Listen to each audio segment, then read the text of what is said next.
Hey, I'm Mike O'Dowd with USCCA, and I'm here today at the Range Los Angeles. And I'm here with my good friend Sean Arley of Arley Arms, and we're going to be talking about triggers.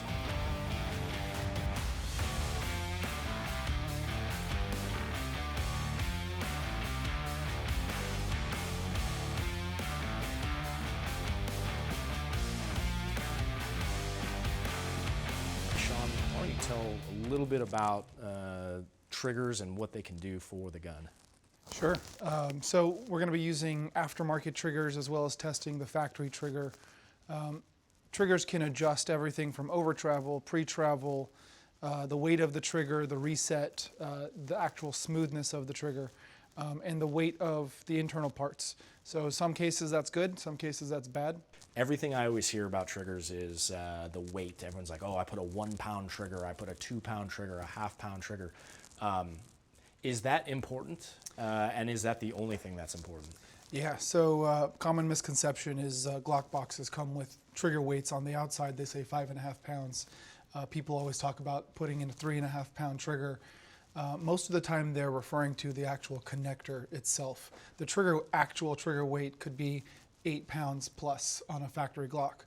So a lot of these kits will bring down the trigger weight to an actual 3.5 pounds or an actual 5.5 pounds. Okay. Is there any kind of reliability issue with going lighter or heavier besides the user end? Is there anything that it affects the gun? The lighter the trigger, typically the lighter the springs are. So that means you have a lighter hit on your primers, which means it could go off sometimes and not go off others because the primer didn't ignite. It could mean that the springs aren't heavy enough to kind of push the triggers back into their reset points. And so you have a lot of failures like that in aftermarket kits when people kind of mix parts that aren't supposed to be together. Is there any advice you give for people at home? I know a lot of people watching this are going to want to go out and buy a trigger online, probably install it themselves. Most people don't go to gunsmiths like yourself. Is there any advice you would give the people at home on their triggers and purchasing? Yeah, get a reputable company, get something that's been tested, pay attention to the end of this video. And on every trigger box, it makes a really important recommendation, install by a gunsmith.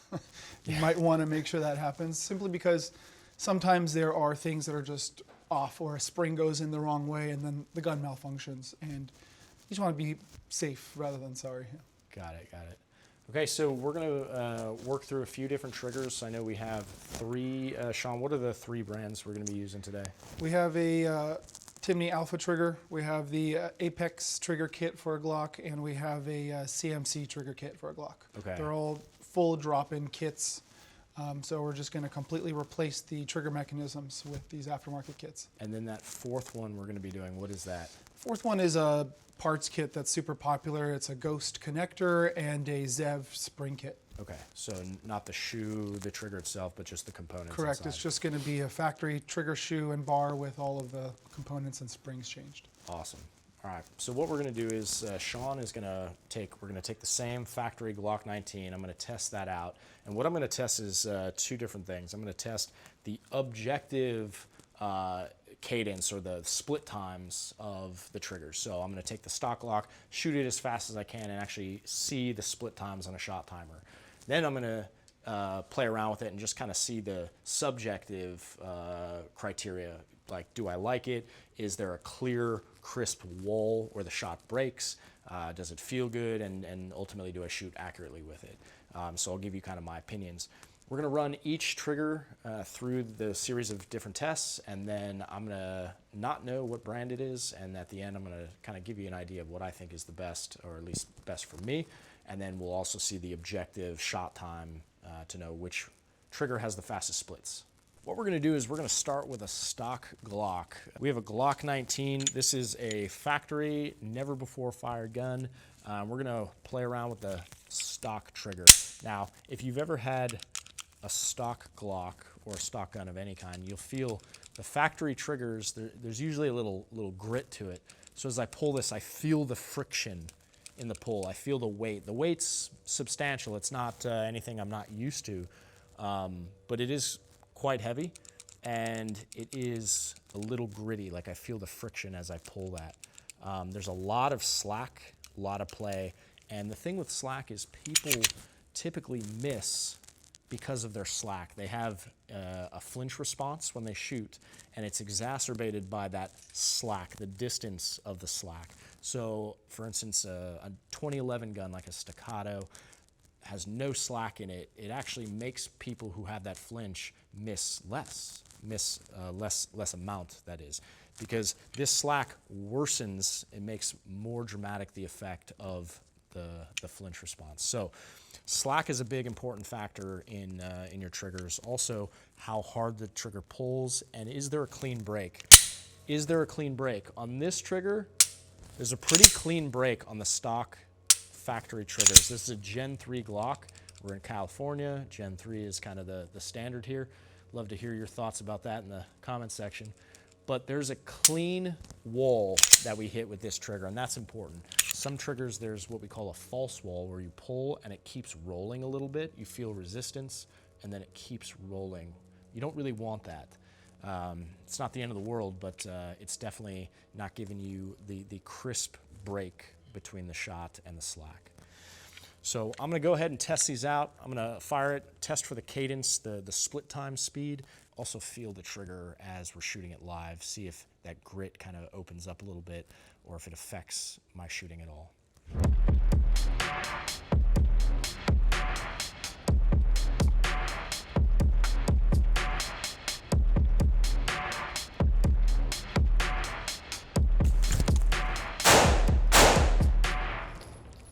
There's a nice clean break on that trigger. You know, I'm very used to Glocks, so this isn't something out of the ordinary for me, but I can tell where the improvements can be made, particularly in the slack.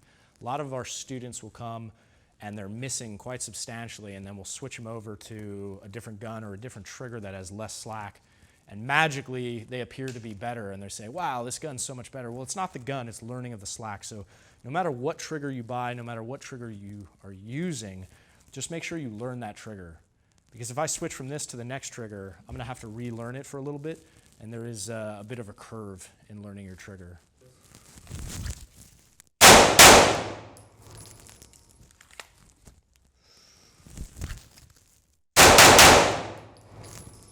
All right, so let's go ahead and take a look at split times. So I'm just gonna shoot this thing at a couple different times and see how fast I can pull that trigger.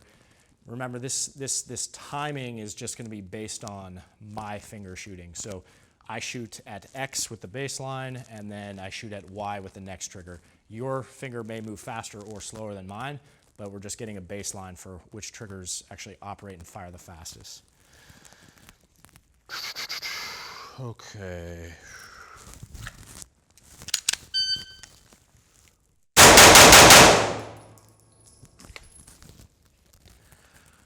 All right, so the split times we have here, if you look, we have a first split, 183, that was from the shot. We have a .21, a .18, .17, .18. So the split times of that are .18, .17. I'm gonna do it one more time, see if I can drop that split just a little bit.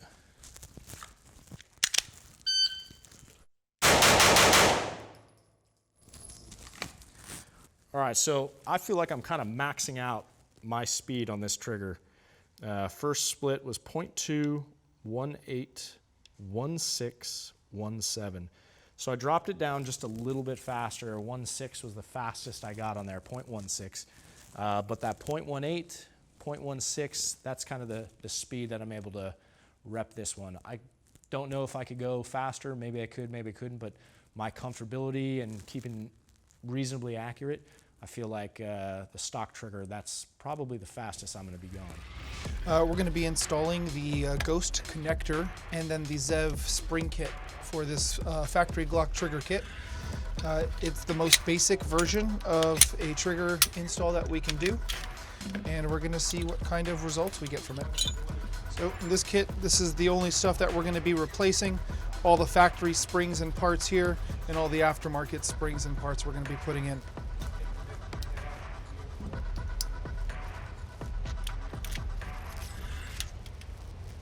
So we are running into a snag on our very first trigger. This was the fourth version we talked about, where we're putting two components in. We're putting in a connector and a spring. They're both from different brands, arguably competing brands, and it's not necessarily the brand's fault. Correct. Can you kind of tell me what's going on right now? Yeah, so, Glock manufactures their firearms to a specific blueprint. These aftermarket companies try to improve on that blueprint, but the way that all of that works is the tolerances of how the parts fit together need to be a little bit looser. So sometimes you run into problems with things being too tight or too loose and not fitting together properly. And then something either doesn't catch where it's supposed to catch, or it doesn't have the correct tension where it's supposed to have the correct tension. In this case, everything's installed correctly. We've tested spring weights, we've tested function of the parts individually. What we're having trouble with here is the actual firing pin catching the trigger mechanism. You can see it's not resetting the trigger. It's not resetting it. Yeah. Interesting. But this is something you guys at home need to know, is when you buy your own parts and you want to Frankenstein your gun, is what I always call it, you better know what the heck you're doing, which is why I always go to a gunsmith. Even though I know so much about guns, I know so much about shooting, it's this guy's job, it's his profession, and so put your trust into the people who actually do this for a living. Otherwise, you're going to waste a lot of money and probably a lot of time too. Yeah. So we're going to be installing the Apex trigger kit here. They make some incredible trigger kits for Smith & Wesson M&P shields. This kit is for the Glock Gen 3. I'm super excited to see how it works out. This particular kit is going to change the trigger bar, the trigger shoe, the firing pin safety, as well as the connector. So this is the Apex 3.5 pound connector, Apex trigger bar, and trigger shoe. Comes as one piece. Should be drop in. There is no over travel or pre-travel adjustment. This is the polymer version of this kit. And then the reason why a lot of companies change this firing pin safety is just because of the shape and the material used.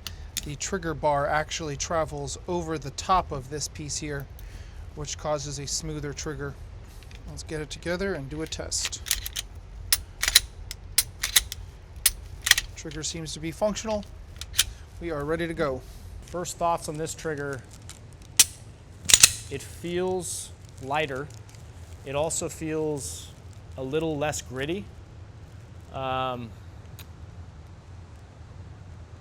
The wall is less crisp. So I've noticed on this, the stock factory Glock has the same amount of slack and then it goes to a wall.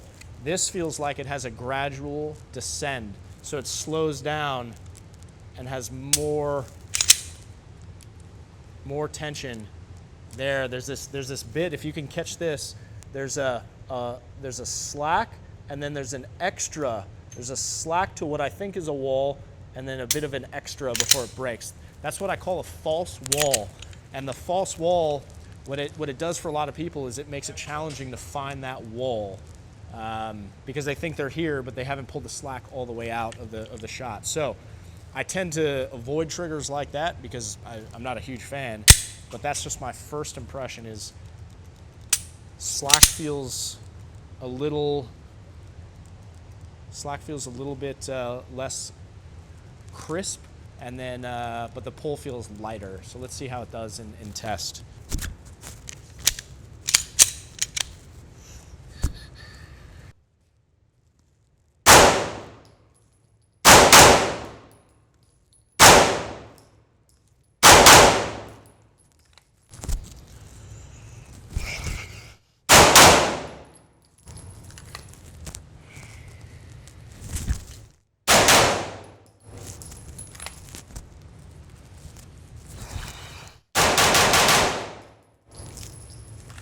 It feels a bit faster. It actually feels like a really nice trigger when I'm shooting it. Let's give it a little bit of a pressure test. Let's see what the split times can do now.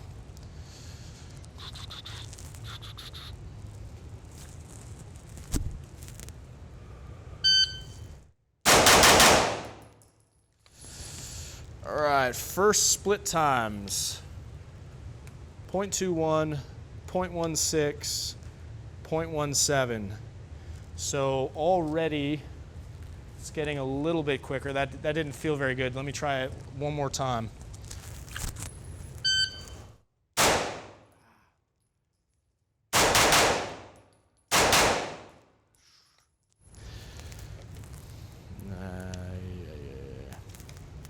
I'm having a bit of trouble on this trigger. I think my muscle memory on that factory Glock, because I don't run custom triggers, I think I'm not letting it out all the way, so I got to work this a bit more.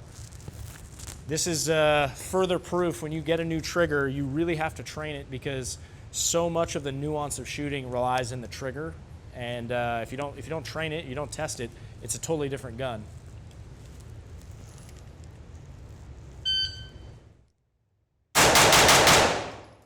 That one felt a bit faster. Let's see what that one was. It was the same thing, 0.16, 0.18, 0.20. So we're getting about the same split times with this trigger. There's almost the same amount of slack as the factory trigger. The only difference that I'm noticing is there's less of a crisp wall, so there's kind of a false wall. And the trigger does feel just a tad lighter. So there's pros and cons in this trigger. My personal preference, I wouldn't carry this trigger in my gun. If I had a choice, I would just keep it stock, because to me, there's no improvements. To take one improvement but then give a positive, it just doesn't feel like the best sell for me. Let's find out what the next trigger does. So this kit is designed to just be dropped in just like that. In this kit, there's no parts on the slide that are going to be replaced. So the firing pin safety, the firing pin safety spring, the firing pin, none of those parts are going to actually be touched in this kit.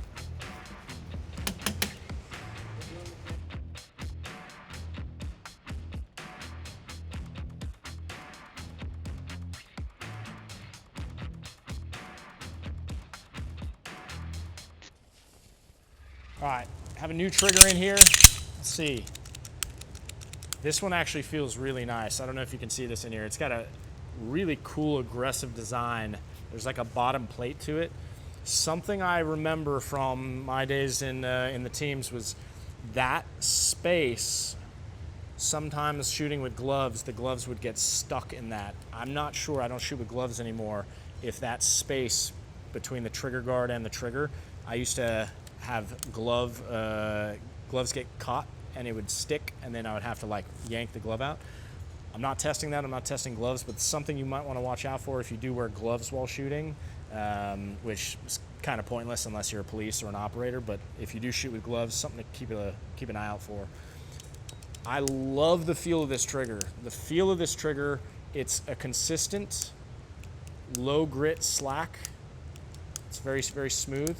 The pull is lighter, feels lighter than the stock. And then the pull, it feels like there's a pretty decent wall. Ooh, didn't love that. Trigger didn't reset. Hey Sean, that trigger's not resetting every time. This one is literally just a drop-in kit. So this is a drop-in kit, and it's for Gen 3. And the trigger itself, as I pull, as I rack, it's supposed to change. Okay, that one did it. That one did not. That one did. That one did not. Okay, so this is already an issue that further confirms my theory. When you buy a trigger or anything aftermarket, you always want to send it to a gunsmith. The first thing I would do with this is send it right back to Sean and say, hey, fix this or give me a new trigger. Let's test it live. But I love the feel, so I wanna keep selling that.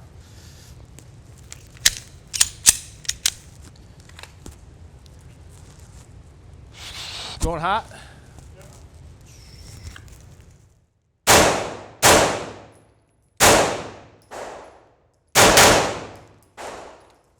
It's a little bit of a stick in the trigger. It's sticking sometimes.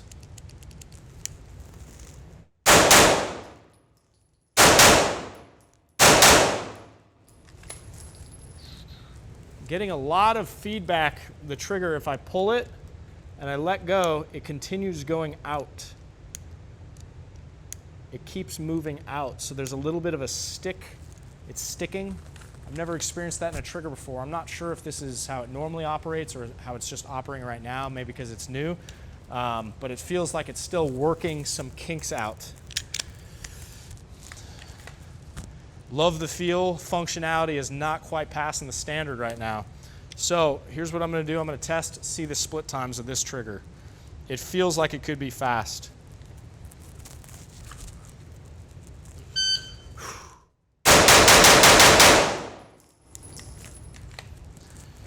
All right, let's see the split times on this. Split time, 0.23, 0.20, so 0.16, 0.19, 0.16, 0.20. Pretty comparable to the other triggers. There's still slack in this trigger. If you notice, there's still slack in this trigger. The resetting of this trigger is slower than the other ones. There's a delay in it. I'm feeling like a little bit of friction. Not sure entirely what's going on right now with this, but the slack is almost the same. It's just a smoother and a smoother pull and a smoother roll, a crisper roll. Try one more.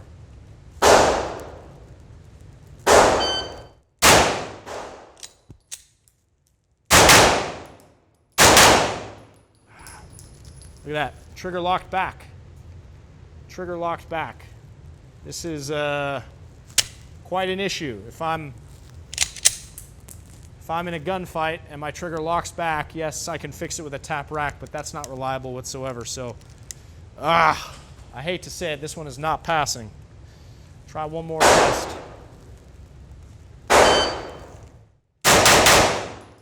Nah, that wasn't it.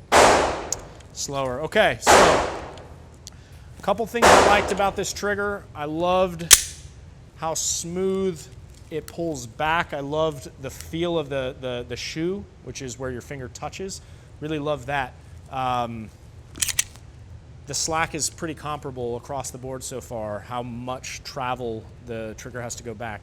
But there are some inherent flaws right now going on in this trigger. I don't know if it's the gun mixed with the trigger. I don't know if it's the trigger itself. But this is a drop-in trigger, and the job of the drop-in trigger is me at home, you at home, order this online, you drop it in. Preferably, it's installed by a gunsmith, but either way, it doesn't have to be. And this was installed by a gunsmith, and here we are, and it's just not working. So, not a fan of this. This is not passing the test. Sean, not sure what we want to do with this. But let's go ahead and take a look at the next trigger.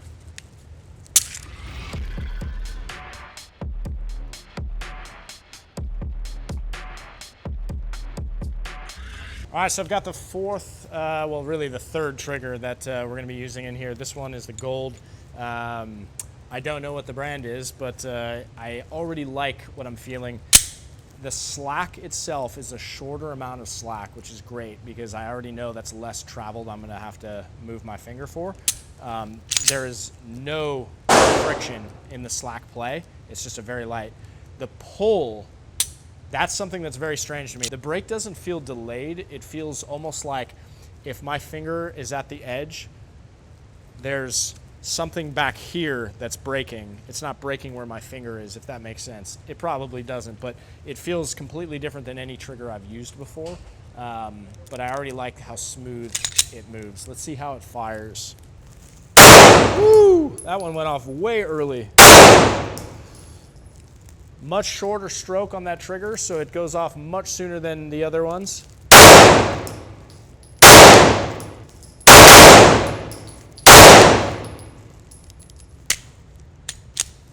I'm gonna go for a little test. I've noticed I do have to let the trigger out a little bit further than it is to pull it. It's very strange. The pull is shorter than the let out.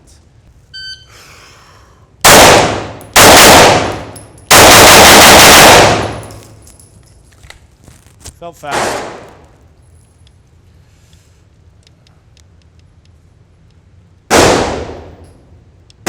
All right, so from the time I had a lull, it was a 0.2, a 0.6, a 0.18, a 0.16, a 0.18, a 0.13. So I had a 1.2, a 2.0, a 1.6, a 1.8, a 1.6, a 1.8, and a 1.3. So comparable, but I also feel like if I get to training on this one, this does feel like a faster trigger. Like I was able to hit a 1.3. I haven't been able to hit that yet on another trigger. I'm gonna look at a few more and see if I can actually get that consistently.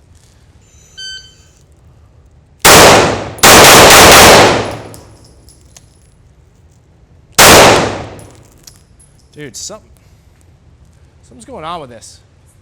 It's the reset.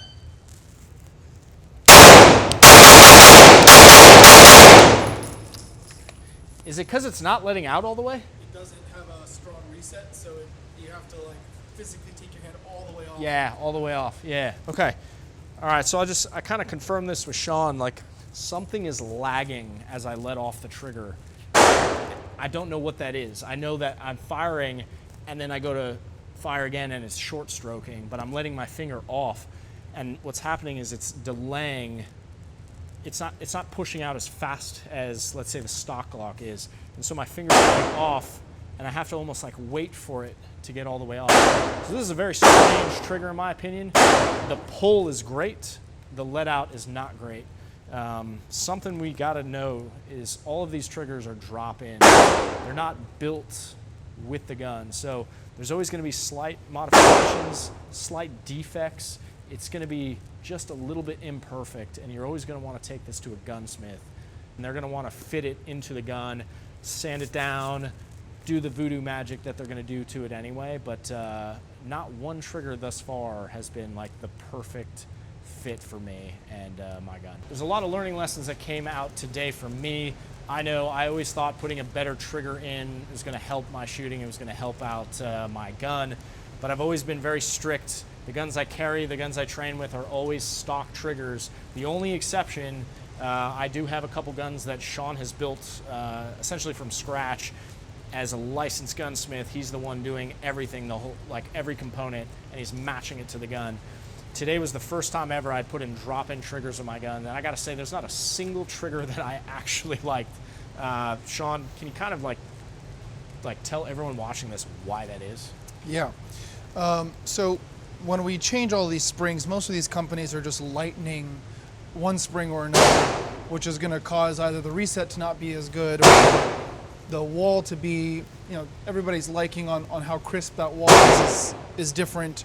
The adjustment of the over travel, the adjustment of the pre-travel, it's going to be different for every single trigger and how each person likes them. Yeah, I was having trouble with. I liked the way the shoes felt, the way the trigger, the shoe of the trigger, the way it felt. One of them in particular was really good. That CMC brand, I think it was like a really nice feel. But then it was literally lagging to catch up after I'd pull it. There was a delay. Have you experienced that? Yeah, definitely. When we do our custom triggers and stuff, we usually put stronger springs rather than lighter springs and modify things in different ways to make sure that we have a good reset, a good crisp trigger pull, so that we can ensure as things get gritty and dirty and times get rough that it still functions under pressure. Most of these companies are, again, lightening their springs and their resets. So your firing pin spring is lighter, means your trigger reset is going to be a little bit lighter and lag. All right, so kind of lay it down which one was which. I can kind of see by the colors, but... Yeah. So they're in order here from first, second, third, last. We started with just the parts kits, moved on to Apex, which has an incredible reputation with Smith & Wessons, CMC, which has a great reputation with AR triggers, and Timney, which is a precision rifle brand. Yeah. I'll tell you what I liked about each one. The Apex overall, I think, performed the best. It had the best resets. It had a lot of slack. It felt very much like a stock trigger. So my knock on that was just that I don't know if I would spend extra money to get the nuanced features, because I wasn't seeing like a really added bonus or benefit. But it did feel nice, and it did shoot well. It shot very consistently, which was great. The second was the CMC you were saying. The shoe was my absolute favorite. I think I would put that shoe on my gun regardless if I bought the connector or the full drop-in kit. That shoe felt really nice. Having that bottom piece, my finger felt very connected to the gun. Loved it. What I didn't love about it was the delayed lag time. It was sticking quite a bit, and quite frankly, I just didn't trust the consistency. And then lastly, the Timney. The Timney, very nice shoe. I really like it. I know that some of the guns that you use the shoe of the Timneys, right? Yeah. I've shot that before. I really liked the pull on the Timney, but once again, the lag of the resets, I did not trust that. I would want my gunsmith to work on that and fix it. So ultimately, if I had to pick one of these, I would probably go with the Apex. It was the most consistent, the most reliable for me personally, but there were pros and cons to everything we shot today. Any advice for the people at home who want to do this kind of themselves, or they're on a budget, something that you would recommend to them? Yeah, of these triggers that we looked at, less is actually more. If you can go with something like this Apex kit, or just changing the connector, even though we had a problem with these today, typically this is the safest bet. Try out a good quality connector, spend the money on something. They're a difference of $10, spend the money on that and get something that's going to function 100% of the time. Make sure that once you install it, you don't just rely on it. Okay, take it out and test it. Yeah, that's ultimately like the biggest lesson for you guys at home. You buy it, you drop it in, and then you go test it. You test the crap out of this thing, because I'm telling you, if I bought any one of these kits thinking that they were expensive or looked great or felt great or even dry fired great, they all dry fired really well. And then the performance, I actually found out a lot of flaws. So something you definitely need to do is test out. Put about 500 to 1,000 rounds through those triggers if you're going to do it. So if you like what you saw, make sure you hit that like and subscribe button. We have a lot more videos coming up on this topic and more. This is a very sensitive topic for a lot of people because they become proud of the brands that they carry. We would love to hear the triggers that you guys use on your guns, and if you have any issues with them or things that you think are the absolute best for your gun. And then make sure you follow us for more content. We have a lot more coming on this topic and others. And as always, continue training, because that's how we move forward and that's how we progress.